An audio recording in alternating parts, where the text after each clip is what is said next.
Morning, the fate of several General Motors plants could be on the line. Auto experts have identified some plants that could be next or close to seeing cuts. 7 Action News reporter Matt Smith live right now. Matt, how serious is the talk of these closures? Well, let's put it this way. A plant is profitable when they hit about 80% capacity. They're running at about 80%. Outside of the 5 plants that we've already been talking about that GM could potentially shut down, there are 2 more that auto experts know are well below that 80% line. One of them below 40%, so less than half of that. There's a lot going on in the auto industry right now. Different regulations are changing. There's a lot of flex, if you will. But the bottom line is we're talking about a lot of jobs, so there is concern here. Uncertainty in trade, uncertainty in fuel economy and greenhouse gas regulations, uncertainty in the market, uncertainty about the economy. So it's really tough to plan in that kind of an environment. It's that kind of uncertainty that has more plants than originally discussed looking over their shoulders. Late last month, we noted Hamtramck and Warren were among the 5 North American plants GM is discussing shutting down. But workers still have other places to go. While sedans, cars are taking a hurting in the industry, trucks are still selling well.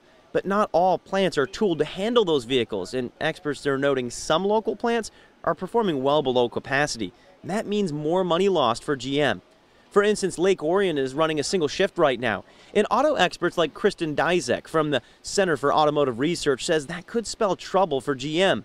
But as Congress looks to review President Trump's USMCA deal, the new NAFTA as some have called it, it's worth looking ahead at what shifts that creates in production and what kind of cars the business will shift to as well. Keep an eye on what GM shows at the auto show because they're going to have what their new products are and what unveils they might make. I don't know that they're going to show their whole product portfolio and what might potentially come to these plants, but keep an eye on what GM is talking about in terms of new product. And Matt, this seems all too familiar. My father, my grandfather both worked for GM for more than 40 years. We've gone through these cuts, these layoffs, these closures. Are we seeing anything up showing on the list in concerns from auto experts? Anything else on the chopping block?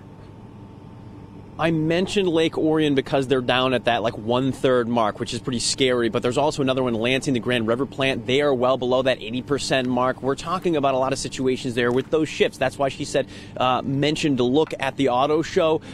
As some of these other places are axed, there is that possibility for more work to come to them. So we really just have to continue to read the tea leaves and see. But I think a lot of people, for a good reason, Anne-Marie, are on edge. So many families, especially as we head into the holidays. All right, Matthew, thank you for that live report.